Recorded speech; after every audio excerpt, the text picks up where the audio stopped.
I've been asked to suspend these two flowers, and they're beautiful, but they're very dry, into this skull mold.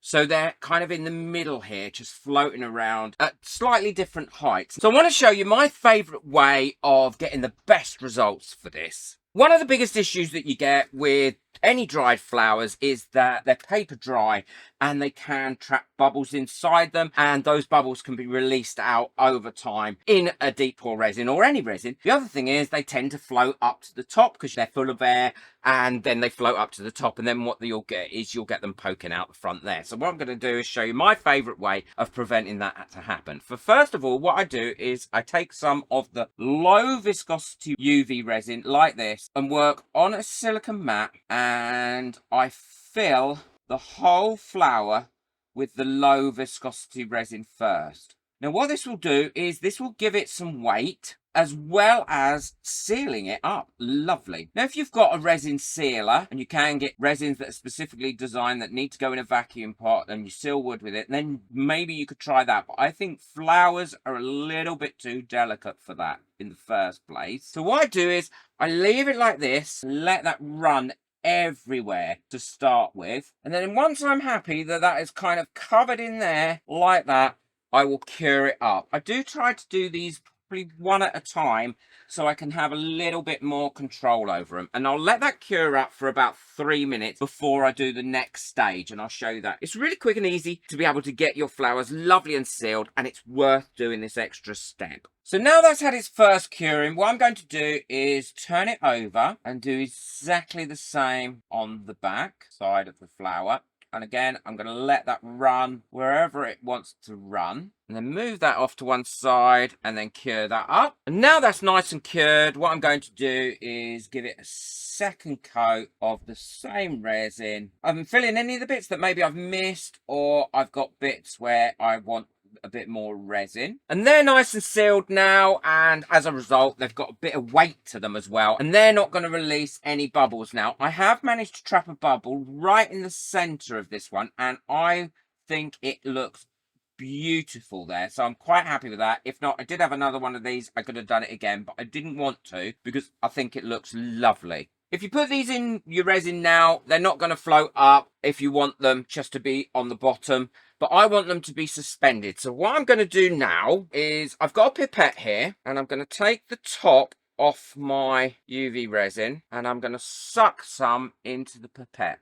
Okay, so I've got quite a bit in there, and it's almost bulging out at the end, and all I'm going to do is cure that inside that pipette, and you'll see why in a second. And I'm also going to do that with a second pipette, but I'm not going to have as much in there as I did the first one. Now all we need to do is take this out of this little tube, and I found the easiest way to do that is just split the tube with a sharp knife down to where you've got the UV resin, both sides of the little tube, and then you can just pull that out, and it should just literally, almost like a mold, demold from that. Then carefully, without scoring the actual resin itself, score the plastic, and then that should peel off and come out. And there we go, we've got that nicely out now. What we need to do is trim this end up. I'm just going to use a pair of scissors for this and trim that up. Then what I'm going to do is stick these using a little bit of the UV resin onto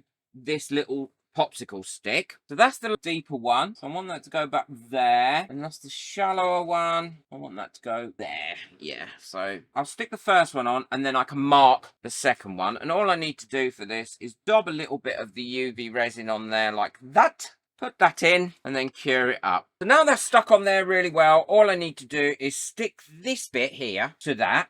And again, I'm going to be using a little bit of the UV resin, popping that right in the center, making sure I get that in there, and then curing that up. And now we've got that, and it's completely stuck to there. I can pop it in there, and I know where I need the other one. So I need the other one to be about there. I can take that out, turn that over, and it needs to go about there. And then do exactly the same thing with this one. And now we're ready to pour the resin. Those stuck on there nicely. I know they're going to fit in where I want them. The bottom needs to be sparkly, but like a clear translucent sparkle, so that's great. And now I can put those in. What I need to do is mix my resin up. For this, I'm going to be using the Tea Expert Deep Pour Resin. In my opinion, it's the best deep pour resin on the market. I absolutely love it. It's foolproof. I need 200 mils of this. I know that I've used that skull a lot of times. So that works out at about 67 mils of part B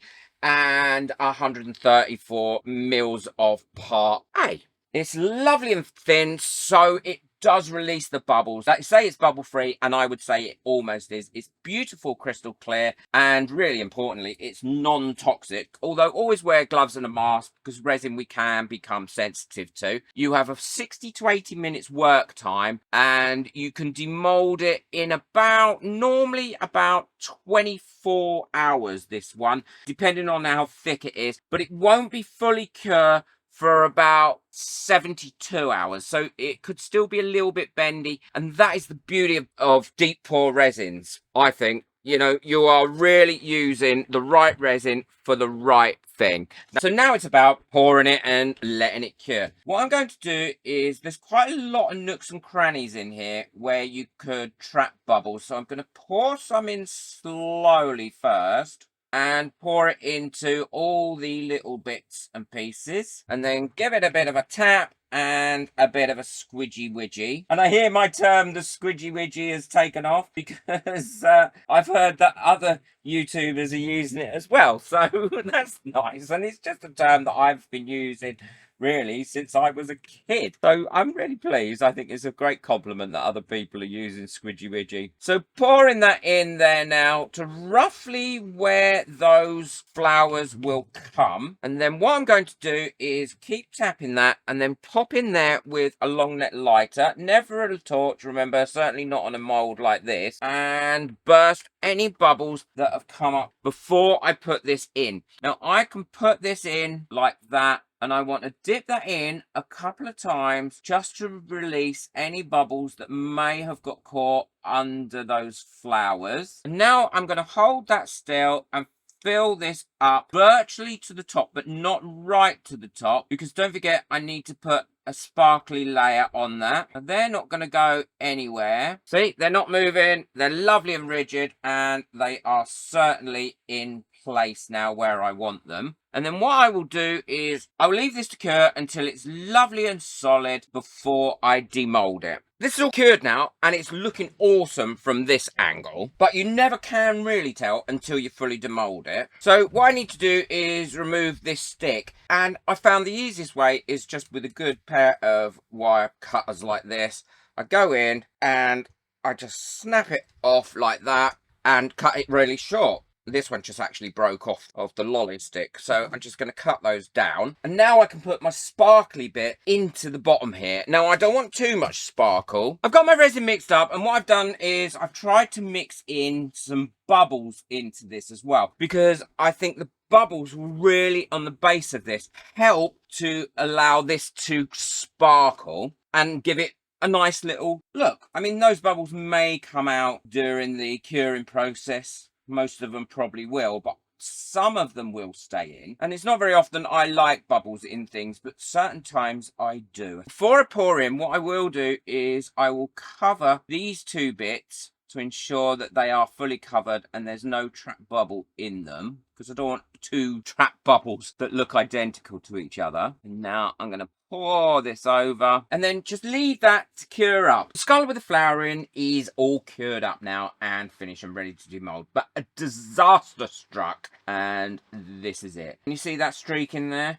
And what happened is when I put this on here, I must have dislodged this side and left it, not realizing, and a bubble had got trapped, and as this started to cure and heat up, it sucked that bubble all the way through there. So it was quite a large bubble, so it has possibly ruined this. I may have to make another one. Despite the little mishap that I had with that, it actually really doesn't show, and as you can see, those flowers have suspended suspended in there really well. And without having to strain your eyes, you can't see those clear posts where I put them in. And that is the beauty of this technique. There is a couple of other ways that you can use this technique as well that I'll probably show in videos coming up. But I am very pleased with how this skull has come out. And it lights up really, really well. You'd get a much different effect if you didn't have the snakes on it.